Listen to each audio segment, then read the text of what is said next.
When talking about CGI anime, I always enjoy talking about the fact that you can tell who's an important character and who's not based on if the studio decides to put in the efforts to create a 3D rendering of the character or if they're just a 2D animated character within a 3D environment, which is always awkward. And Nighthead 2041 definitely seems to have that kind of issue glaring its head in its later episodes, or at least the second episode, because I watched 2 episodes of this, and this is my first impressions of this series so far, so let's jump into it. Nighthead 2041 is based on a 1992 Japanese TV drama that later was adapted into an anime in 2006. I'm not sure if this is supposed to be related in any way to that adaptation, but it does seem based on the character's placement. I think this is supposed to be a remake, so hopefully that's the case, because I'm afraid that I'm going to run into something where I'm like, I don't know what the heck's going on, and I'm supposed to have this, preset information. But Nighthead 2041, what is this story so far? It's going to be very difficult to talk about because it feels very fragmented, which is technically my first sort of issue that I have with the series so far.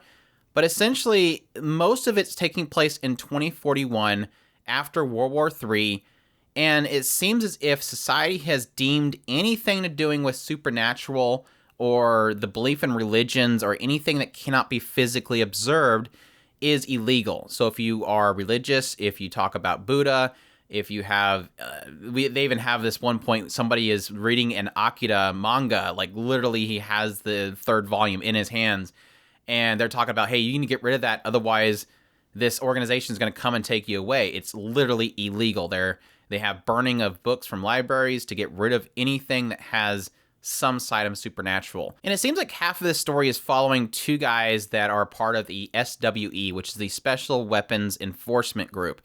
And they're essentially the group that the government calls to go out and capture people that are spreading this type of illegal information. And on the other side, the other half of the story mostly focuses on 2 brothers that are escaping from a lab, or at least they have escaped from a lab, and they are now kind of introducing themselves into society. On the side of the 2 brothers that are within the SWE, a lot of the focus is they're basically being deployed and capturing people, mainly for the first episode and partly into the second episode as well. They are sent out to go find this guy named Miracle Mick. And Miracle Mick is essentially a religious leader who has a group following that they're trying to take down.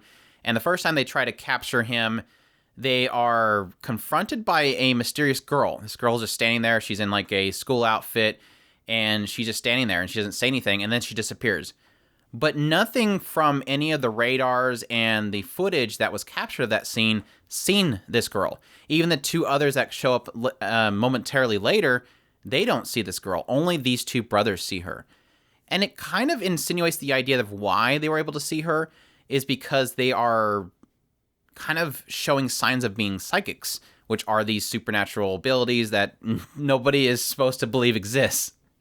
Because you'll find out later, when they find Mick, after they fight a bunch of cultists, they end up seeing this other guy jumps out and nearly kills one of them, and the other brother stops him by pushing him away with some kind of psychic power instinctively, and then right after that, the other brother who was about to get attacked ends up sending out this huge EMP pulse that knocks out everything. And following this kind of encounter, this schoolgirl ends up showing up again, and she says something to the effect that this barrier has been broken, and unless one becomes aware of this tuned connection, all moments will collapse. And it says something to this effect when the series first opens up, that everybody's kind of connected by some sort of connection, and there's this introduction of this new connection that people must, acknowledge. On the other side of the story, when we follow the 2 brothers that have escaped from the lab, they essentially escape. There's a car there waiting for them with money in it. Apparently, the doctor that owns the facility left this for them. They claim that they're about to go out to the world, that the doctor told them that the world would accept them. They are actually psychics. They know they're psychics, and they were been in this facility this whole time. And when they go out there, obviously they find out that it's not so accepting of psychics. There's actually, groups, this SWE is going around and, basically tracking down anything to do with supernatural, and that the belief of it is actually illegal. So it's kind of a shocker for them. The other shock that comes to them is they find out that the date's different. They apparently have been in this facility for 15 years, And that would mean that the current time should be about 2029, and they come to find out they are in 2041. And World War III has actually happened. So there's a lot of inconsistencies these two are actually seeing in this world, obviously. And they end up in this diner where this Miracle Mick ends up being at, and he's with this other lady, and he's performing miracles to boys that end up kind of confronting them. And you end up finding out that this mysterious lady that's with Miracle Mick, she's the one that's behind it. She's actually the one that had Miracle Mick become a religious leader, and in order to basically fight back against SWE. And she's using this mind control ability to actually make people believe that he's performing miracles. And right as one of these two brothers from this lab try to confront them for doing this mind control ability, the SWE march in, the two brothers included, and they are there to capture Miracle Mick. You end up finding out this other lady that was with them is actually a psychic that's working for the SWE in order to basically create this religious leader and then kind of track him down. And through this whole scuffle, they end up kind of firing at some people, and the two brothers that escape from the lab fight back, or at least one of them does, using his power to kind of push them, and they escape. And this is where things kind of get a little bit crazy, as we've now established to these SWE members, these two brothers, that psychic powers do exist, and they are actually tracking them down. And the leader of the SWE comes in and says, yeah, this is actually the case. They manipulate the media to believe that there's nothing there and that these people were all experiencing hallucinations.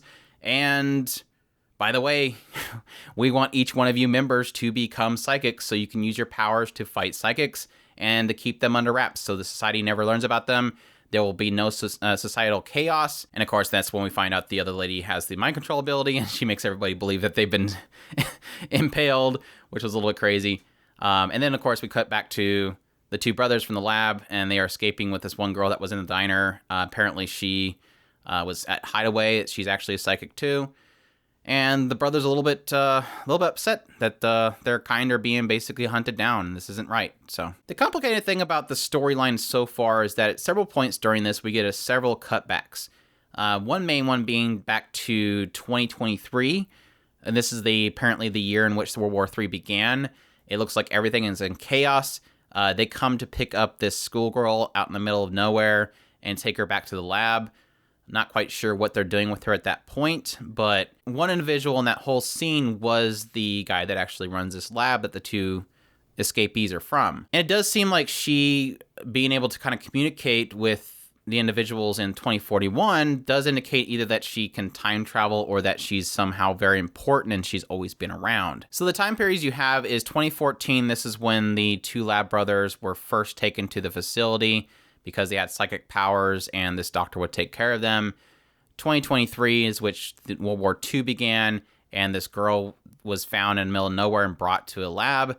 And 2029, which has been the time in which these two brothers from the lab would have been their current time. And of course, again, 2041, in which pretty much everything modern time is happening, and there's this lockdown on anything supernatural. So yeah, my thoughts on the show so far.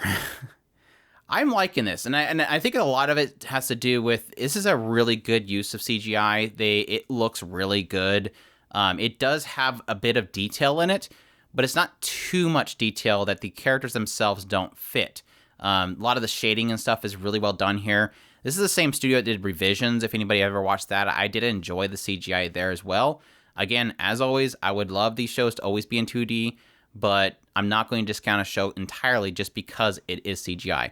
I know this one's getting really bombed on the reviews right now just based on the fact that it's CGI, but I think that's to its detriment. I think this is actually a really good way of doing CGI. I think the quality of this show so far does definitely kind of match what you would see in a CGI movie. It is really well done. I do really enjoy it. Additionally, I think a lot of the enhancement of this show so far has been in the music. I think the music is really good.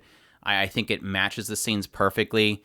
There's just so much, all the action scenes themselves seems to be like thoroughly enhanced by some really incredible music. I am interested in the setup so far. I think it's very intriguing, this concept of basically society itself completely squelching out any thought of there being anything supernatural. And that fear of people with psychic abilities being so great that the governments themselves would squash out any thought whatsoever to anything non-physical.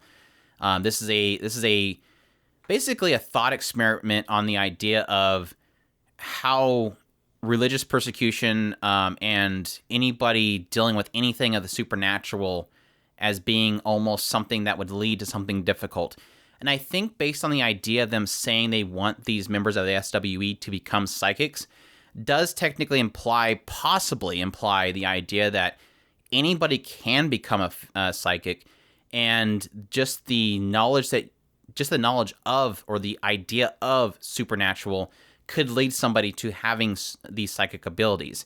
And that's where I'm really curious about if it'll end up being the case, in the idea that the government itself fears the idea of the common person having power, and in order to stop that power, they squelch all thought of this idea, or this idea of even questioning the physical and even considering the non-physical. So with that potential there, I'm actually pretty excited about the series. I'm surprised that, because this is like one of the last shows that I had to really kind of get into to do my first impressions. And of course, I would admit a majority of that hesitance is the idea that it is CGI.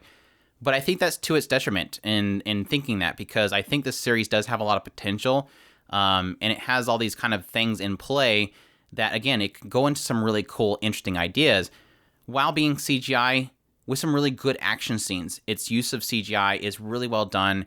They still have a lot of feeling of velocity, how they managed to really kind of create that sense of impact and the thrust of psychic powers within this molding of CGI is really well done. I think all the scenes where you did have that use of the psychic powers felt like they really fit in the environment, and the characters themselves are really impacted by it. Of course, the big question does come for the series going forward is really, what is this going to mean for the two brothers within the SWE? Because you obviously have established this idea that they have psychic powers and they have to hunt down people with psychic powers. So there's a bit of controversy there. The idea that you're basically hunting your own people. These people are technically you, but you're hunting them down. It's basically the idea of like the vampire hunting the vampires. That kind of conundrum that's kind of being created, in a sense, that are being hunted down. What happens if they find somebody really with psychic powers? Are they killed? Or do they just lock them up? Is their fault they have psychic powers? That's obviously the big question that's going to be coming up going forward. I'm really interested to see what that... I was actually curious. It didn't really dawn on me until I finished the episode that they mentioned a traitor was in the diner. And my immediate thought was it was going to be Kimie, which was this girl that was with Miracle Mike, the one that was actually manipulating him in order to create the cult. And it didn't dawn on me until afterwards. It was probably Yui, the girl that was at the diner, that said that she was in hiding. Because obviously, and this is that goofy thing where I noticed this, the moment the brothers walk in the diner and you see this CGI girl behind the counter, I'm like, okay, this isn't an extra. This girl's going to be important somehow. Either she's going to be dragged up in the situation and kind of running with the two brothers, or she's important somehow. And obviously she's important. She's probably the traitor they were talking about. It wasn't the girl that was there, because she's not a traitor. She was working for them. Unless they were deeming her as a traitor in order for them to focus on her, I don't really see that being the case. She would have just been a bystander in their eyes. They would want them to think that she was a bystander in their eyes. Otherwise, it just puts her into unnecessary threat. You know, she's a traitor.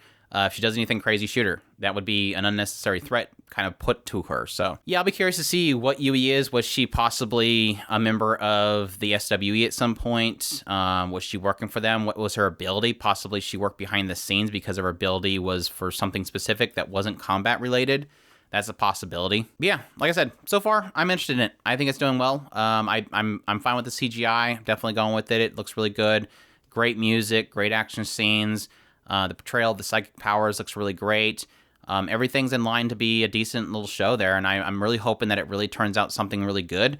But of course, the director is actually, and the writer that's working on it is the director that actually worked on the original 1992 TV drama. So that's another kind of promising thing for, I guess, the IP itself. That doesn't necessarily mean it's going to be a great show. It just means that it's probably going to fit into the fans of Nighthead itself. But I hope you guys enjoyed my impressions of the first two episodes already.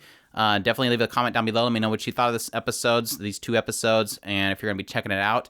Subscribe if you haven't already. Share this video if you can. Hit a like if you like this video, and y'all take care.